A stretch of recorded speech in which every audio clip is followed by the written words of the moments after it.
Ever had bad deja vu? Yeah, you know, I was just thinking that too. It's terrible.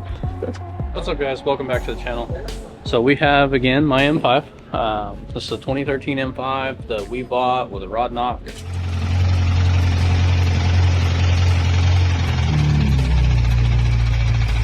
Had 2 bent rods in it, and it's been a long story. If you've followed this along, you know that we rebuilt it the first time. I shelled an oil pump, had to rebuild it number 2, and then we drove it like 4,000 miles and had bad injectors out of the box. Didn't know it, no data, short story, spun a rod. So we're on rebuild number 3. So, as you can tell, we don't have an engine. So we're gonna we are to the point. This thing has been down for quite some time, and I've now got the motor like 90% complete as far as putting it back together, and we're getting ready to lift the car, drop subframe, get ready to continue that process. And it has been a whole mess, from machining issues to adding more parts to the list compared to what we already had, to just frankly not wanting to touch the stupid thing because it's blown up on me 3 times. Yeah. I've had it. So let's make our way back to the fun side of it. Ooh, looks ready to go. So let's give a breakdown of this thing, aside from it being cursed and hating me. So we started out, we've done multiple parts to this car. You can go back through our channel, you can find, you know, all the other recaps and builds and all that. But the short story is it's a forged block. So we started out rods and pistons. After we spun the bearing on cylinder 8, this time around I decided to go ahead and sleeve the block, which I didn't have before. I had the heads sent off. The heads are now ported and polished. They've got a 3-angle valve job. I bought the exhaust cams from RK Auto Works in Dallas so that I can run E85 in combination with the...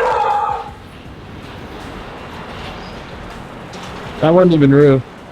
Always something. I swear to God, always something. F90 fuel pumps, and I'm trying to think if we changed anything else up from the last time. Oh, on the bearings, I sent, when we bought the new bearings this time, I sent them off to Calico and had them coated for additional protection. And of course, we added some powder coat to the Pure Stage 2s. Yeah, let's look at these. Make those match the intercoolers and some of the other engine bay goodies that I already had. And then I did the downpipes and the manifolds in a Cerakoting in bronze, and then the valve covers in wrinkle black. But aside from that, I mean, that's pretty much the motor. On the transmission, I have Project Gamma clutches in the trans. So we have Carrillo rods and pistons, King bearings on the mains and the rods, coated by Calico, studs everywhere, exhaust cams, ported and polished heads, valve job, fuel pumps, intercoolers, so on and so forth. So this thing should be good for like 900, 950 wheel. Should, in theory, if we don't have any fueling issues. But on top of that, man, that's pretty much the gist of it. I'm gonna raise this car up, we're gonna drop the subframe, get this transferred over to our engine table, and then continue the process of putting this pig back together and see if it runs. Cool. I want to check out this interior. Have you, I don't remember, have they seen, I don't know if we covered it, all the carbon? We did a little bit when we test drove it last for the Valvetronic exhaust. Oh, that's which is also changed since last time. So we did, good God, I can't even get anywhere. We have stuff everywhere in the shop.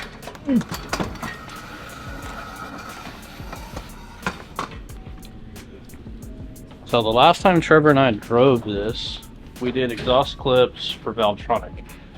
Now, this system is my new one that it hasn't even been on the car yet. So I did the R&D for Valvetronic on the F10 M5.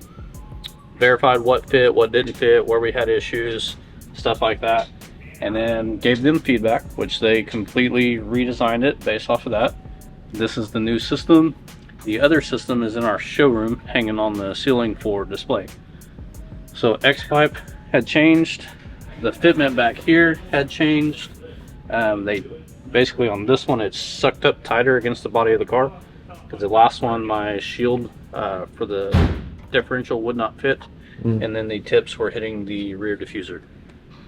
So I will be excited to hear this for the first time. It's just been sitting on the wall as a beauty piece. Yeah, I forgot about that part. Yeah, that's new. I've got a new front lip for it. Really? And a new rear diffuser for it that have all been sitting in the box for like a year. No way. Did you go carbon again? Yeah. Yep, carbon again. Because this one got messed up from the exhaust touching it. So, and then the front one, I don't know what happened. It's partially broke, so we'll replace it. You can tell just how long this thing has been chilling. Oh man, it's been almost a year and a half. I think August was a year.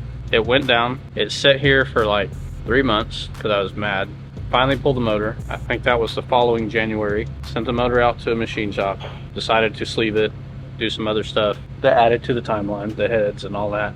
And then they got to a point to where they couldn't finish it. We decided to pick it up as a assembled short block. So they had got the sleeving done.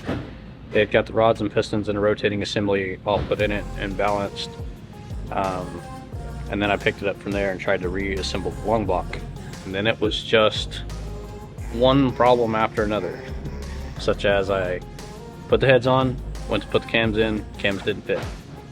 Had to pull heads back off, send them to a different machine shop, have the heads work to accept the journals on the cams. That was a nightmare. And yeah, man, that's just been a journey with this car.